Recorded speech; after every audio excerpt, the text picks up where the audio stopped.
Chiricahua were special even amongst the Apache, known as wise medicine men and fierce warriors. They were also the last of the great tribes to defy the United States government as they imposed a reservation system. Now, nearly 200 years ago, young America fought a war with Mexico, mostly over territory, and in victory acquired a large landmass, which now makes up the modern states of Texas, New Mexico, Arizona, and California. And directly after that, floods of American settlers came into this area seeking land and fortune and opportunity. Well, that caused a conflict with the Chiricahua, about a full-blown war. Whenever you got a war, you got a need for bases of operations. So in 1877, the United States Army opened up Fort Huachuca, about 60 miles south of here. And Fort Huachuca is still in operation today. Now that fort was placed there by the Army as a front during the Apache Indian Wars, but it also became a jumping off point for a lot of those settlers coming into this area. One of them was a prospector named Ed Sheffer. So Ed Sheffer was over there at the fort, looking at a map, looking for a place that he could find himself some silver, right up in this area, and in the Tombstone area. So he decided he was going to go up there. But those Army scouts were concerned for him. After all, that was the home of Geronimo, and his band of Chiricahua were running rampant at that point. So those Army scouts, they warned Mr. Shefflin straight up. They said, if you do indeed go up there looking for your minerals, the only kind of a rock or stone you're likely to find will be your own tombstone. Well, luckily for us, Mr. Shefflin was a stubborn man. He made several excursions into this area looking for his minerals. And then one day, by sheer luck or grace of God or whatever you want to call it, he looked out on the desert land. Right on top of the ground was a silver vein, 8 inches wide by 12 feet long, right where the Good Enough Mine Tour is in Tombstone today. And it was customary in those days to name your claim, so he thought it'd be funny if he called it the Tombstone because of those Army Scout warnings. So the camp and then the town of Tombstone grew up around the silver. When it was first established, it wasn't called Tombstone. That was just a silver claim. The original name for that town was Goose Flats. Goose Flats. Well, that name didn't stick around too long, thank God. 1879, the miners got together and incorporated the town. They got talking about it. They said, that's a stupid name. They decided to rename it Tombstone in honor of Mr. Shefflin and Silver. I'm glad they did, too, I tell you. Because I can't imagine Kurt Russell and Val Kilmer making a movie called Goose Flats. So the town grew up around the silver. In 1880, we had a population boom, and estimates run as high as 20,000 people may have lived there at that point. But truth be told, we don't know how many were there, because see, they thought differently back then. In order to be part of the census, you had to be male, you had to be a landowner. So there might be more than 20,000, we just don't know for sure. What we do know is that Tombstone got very big. At one point, that was the largest city between St. Louis and San Francisco. Now, to give you an idea of just how big it got, those of you that have been there, Allen Street, historical Main Street, at one point had 106 saloons on it. 106 saloons. I don't know about you folks, that's my idea of heaven. It's also a recipe for disaster. I mean, think about it. You've got 106 saloons on one street, and at any given time, several hundred, if not thousands, of drunken cowboys, miners, gamblers, and gunfighters, all of them armed. You don't have to be too good a mathematician, I don't think, to figure out the end result. It was chaos and mayhem. But of all the shootings and killings and gunfights that took place in Tombstone back in the wild days, and there were a lot of them, the most famous, of course, was the gunfight at the OK Corral. Now, that gunfight didn't actually take place in the corral, but in a vacant lot behind it, at one point spilling off onto Fremont Street, which is the highway. But over 30 shots were fired in less than a minute on 26 October 1881 at 2 p.m. in the afternoon. And 3 men were killed. The brothers, Tom and Frank Clowry and Billy Clanton, dead. On the Earp side, 3 men were wounded. City Marshal Virgil Earp was brought down to one knee as a bullet went into his calf. And his younger brother, 31-year-old Morgan Earp, took one right in the shoulder blade. Then there was John Henry Holliday, better known as Doc Holliday. Now, the movies don't show this, but he actually received the bullet in that gunfight. Hit him in the hip area and ricocheted off his gun belt. It hurt him so bad he truly thought he was gut shot. So the only man to stand in that gunfight and not receive a bullet, and therefore sealing his fate as the most legendary lawman of Western history, was a fellow called Wyatt Earp. Wyatt Earp had lived till 1929, dying in Los Angeles, California of natural causes. And Doc Holliday lived 6 more years after that famous gunfight, dying in Glenwood Springs, Colorado, of consumption, or what we now call tuberculosis. So today, folks, we're going to do some reenactments of shootings and killings that took place here in Tombstone back in the wild days. As I said before, this town was made possible thanks to silver. We're still on the map today thanks to blood.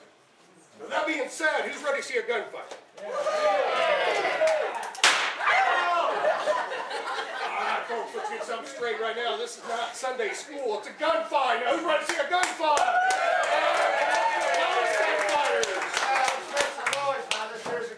This ain't no church social now. Give me 5 over here. Come on. Ow. Alrighty, folks, here we go. My name is Sergeant Foster, retired Army turned gunfighter, and I'm here to lead you greenhorns on this explosion of violence you're about to witness. But first, I gotta tell you about these guns we use. These are not Hollywood props. The barrels are not blocked off like a fancy like that. This is the real deal. That being said, we do not use real bullets, because they hurt. But these blanks we use are very powerful, very dangerous. A lot of actors have been hurt or killed due to lack of respect for the blank. We therefore request that you stay still during the show. We appreciate that. Now for our first reenactment, we're going to go right to the corner in Tombstone of 5th and Allen Street. Now, that's often referred to as America's bloodiest corner. That's because nearly 70 men died right there. It involves 2 good friends, Matt Masterson, playing the game of poker at the Orient. Now this is Charlie Storms. Now let's meet his opponent, Luke Short. Morning, Luke. Morning, Luke. Morning, boy. Say, Milton and I were just discussing the new songbird over there in the bird cage. Have you seen her? Yeah, I seen her the other night. Boy, she got a voice like an angel, don't you, boy? Yes, she does. She's good looking, too. She's not easy on the eyes, all right. Well, that's a fact. Hey, Short, get done socializing. Get over here. Sit down. Give me a chance to win back some of that money. Hold your horses, Charlie. I'll be there. Excuse me, boy. Never seen a man so eager to lose his money. Hey, Luke. You mind if I sit in? Anytime, Bat. As long as you brought some money with you. What say, Milt? How's my credit? Anything for you, Bat. Set him up, Luke. Bat gonna start you out with $100. $100. You're gonna need more than $100 to play with this fella. You're gonna need a wagon load. What's wrong with him? Well, I'll tell you, Bat. Charlie's been on another one of his loses this week. He's been belly aching all morning long. Just shut up and deal the cards, old man. You watch your mouth over there, Charlie. I ain't gonna tell you again. You know, Charlie, some new blood just might change your luck. Highly unlikely. Highly unlikely is right. How many cards, Charlie? Yep, 3 as usual. 3 it is. Bat, how many? Give me 2. 2 and the dealer takes 2. Charlie, I believe the bet's to you. I know how to play poker. Get your money out there. All right, I'll call you. What do you got? Stinky pair of 7s. That beats my 6s. Well, don't beat 2 pair, gentlemen. See there, Bat? What I've been dealing with all morning long. This fella here. Jerking him off the bottom of the deck. Oh. Now, Charlie, you got a problem. We can deal with it right now. Well, let's do it. You want to die, Charlie? Fellas, just settle down. This is a friendly poker game. We don't need any gunplay in here. All right, play some poker. Who knows, Charlie? Maybe your luck will change, huh? Yeah, we'll see. We'll see. Pretty quick with that gun, Luke. Well, thank you, Bat. You are the slowest dealer I ever did see. Not slow, methodical. Big difference. What are you grinning about over there, Storm? Seems my luck just might be changing. Is that a fact? How many? Just 1. Just 1, huh? Yeah, and off the top. Be careful, Charlie. Bat, how many cards? Give me 2. 2 and the dealer takes 2. All right, Storms, let's see what you're so proud of over there. What do you say, boys? All in. I'll call. Charlie, I'm going to stay with you. Let's see him. How about it, boys? 3 lovely aces. 3 of them weak. You see, Charlie, I told you I might change your luck. Now, hold on just a sec there, Charlie. I'll admit 3 aces is a pretty strong hand. Unfortunately, it don't beat 4 aces. Excuse me, Charlie, let me get these out of your way here. So what is that, Short? 6 hands in a row? Ain't nobody that lucky. No, Charlie, it's 7 hands in a row. You got something to say? I'm saying ain't nobody that lucky. Settle down. Charlie, I'll tell you what. How about we take a little break? Go on up to the bar and have a drink. I'm buying. That sounds like a good idea. I believe I can afford it now. You just gotta keep stoking the fire. know was a fair game. Ain't that right, Charlie? Bill, set 'em up, double shots all around. Double shots it is. Yeah, double shots it is. It's my money. Keep it up, Charlie. Well, here's to you, boys. You know something, Bill? Them crowd sure I love me today, ain't they? You always do seem to win, Luke. Yeah, I do, don't I? Cheers to you, Charlie. Yeah, you always win when you do the dealing. That's it. Charlie, I told you once you got something on your mind, you best spit it out. You're a stinking cock back there, Charlie. Get out of it, Matt. It's not your business. Yeah, Bat, listen to him. He knows I got cheated. Charlie, I've had a belly full of your gas. Either move on or jerk that pistol. Your loose lips, your slick hands, they're gonna get you dead. Matt, you picked the damnedest friend. Play some more poker, boys. You know, Luke Short, being the gentleman gambler that he was, he walked right back into that saloon and found another game of poker. As for old Charlie Storms, well, just look at him laying there. He's got himself some new property. It's located right up here at Boot Hill.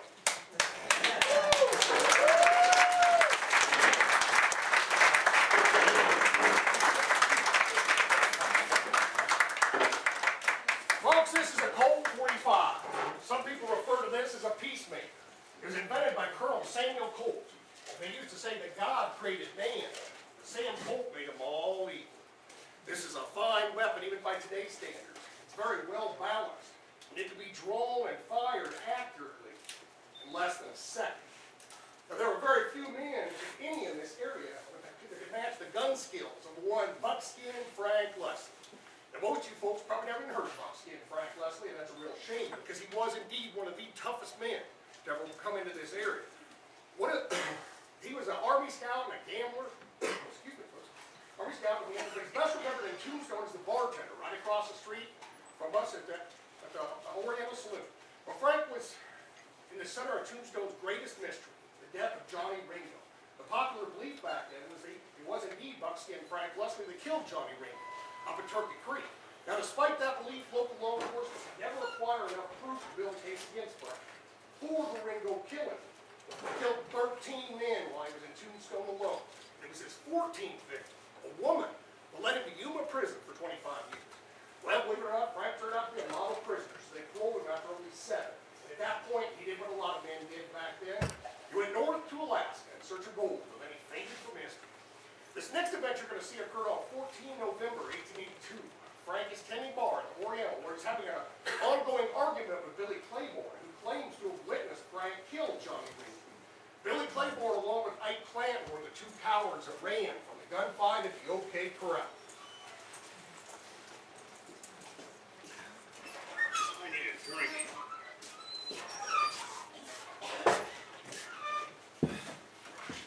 You acted pretty crazy over there at the saloon last night. Yeah, it's a wild hunt. Let's go over the numbers from last night, all right? All right? All right, I want you to put down, Pete Spence, put him down $200. Spence, $200, check. Put down Curly Bill, $50. Another $50 for Curly Bill, check. Listen, don't forget about old man Lewis. Put him down $15 for that chair he busted up last night. Yeah, I got him down. I don't know what happened to that fella. I don't either, but I got his gun, and he don't get it back till he ponies up the money. All right, Frank. Oh, and put yourself down $50, Jedi. $50? I don't, who says I owe $50? Last night, Virgil would have tossed you in jail and thrown away the key if I hadn't talked him out of it. I was just trying to, Is there a problem? one little bit, as long as you got that. I didn't think so. Frank, Billy, give me a drink. I don't think so, Billy. I think you've had enough drink already. Why don't you go on home? Go on, get out. Get. All right, Dad, I want you to get rid of that new piano player. I don't like it. Get rid of him, he's only been here for 2 days. I don't care how long he's been there. I don't like him. Besides that, he's all thumbs. Get rid of him. Now I want you to go across the street to Crystal Palace. That new guy they hired last month, I hear tell he ain't real happy over there. My bet is he'd love to come over here and play piano at my bar. You go talk to him. I know who you're talking about. Why do you want him over here? He's a lousy poker player. I'm going to get me some of that Russian gold. Let's go talk to him. All right, Frank. Frank, Billy, give me a drink. Now, Billy, I told you once you've had enough to drink. Now, go on. Get out of here. what are you standing there looking at me for? Don't you understand English? I said go on. Get out of here. Sober up.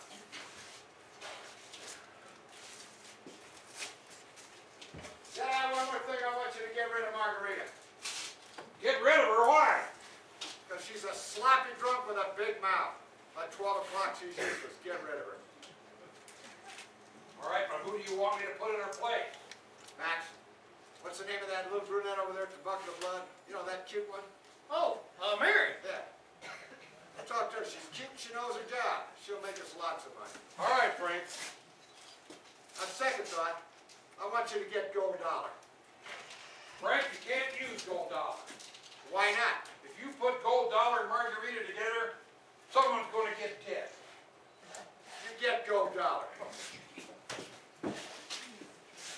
Frank, What now, Billy? if you don't give me a bottle, I'm going to tell him and everybody else in this stinking town what you did to my friend Johnny. That's it, Billy. Hey, he's got a gun. You come into my gun with a gun on. Get out of here. Nobody manhandles Billy Claiborne like that. I just did, Billy. You forget, Frank, I was at the OK Corral. Yeah, you were at the corral, all right. Till the bullets started flying. And then you ran like a little coward, you. I ain't no coward, and I ain't running. I'm going to go get another gun, and I'm coming back for you. Billy, you do yourself a favor. Go on home, sleep it off. It's coming, Frank. It's coming. Hell am I going to do with that man? I don't know, Frank. I reckon you ought to think something very quick. You know he's been hanging out down yonder with them cowboys. He's just looking to make a big name for himself. Max, that kid ain't got the moxie to come back in here. Frank, you killed John Hickey down there in Charleston, and he's just drunk enough to try something. Max, you better go after Billy. Make sure he stays out of trouble. All right, Frank. And Max, now he's your friend. You want to keep him alive, you'll keep him out of here, and I mean it. All right, I'll do my best. Bill, what are you doing? I'm going to kill him. He ain't ever going to call me a coward again. Are you crazy? That man will kill you. Give me that gun. I got a better idea. You get yourself back inside and you tell Frank I'm out here waiting for him. All right, I'll go tell him. If that man comes out here, he's gonna burn you down. You just go tell him. Bring him out.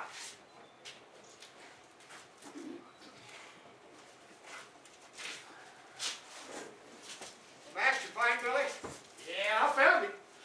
He's out there. Says he's gonna kill you. Huh? Billy saying that?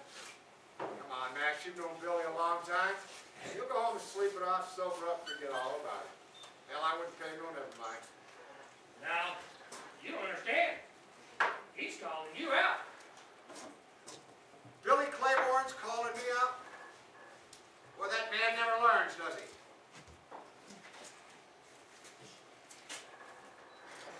Frank, you be careful now. He got himself another gun. He's aiming to kill you. We'll see about that. Billy, you put that gun down and go home. This don't have to happen. I don't want to have to shoot you, Billy. And I damn sure don't want you to shoot me. Now, you put it down. You know I can't do that, Frank.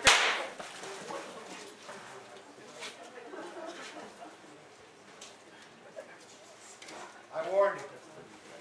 Well, what do you think, Frank? Self-defense? You left me no choice, boys. Here, Billy. Here's your drink. He ain't thirsty no more, Frank.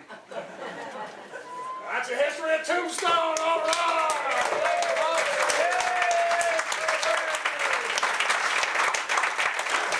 Good job. Thank you. Let me introduce this cast of characters to you. My name is Sergeant Foster from Iowa. Edgar from Alaska. Eli from Minnesota. Tommy from Texas. And Doc from Minnesota.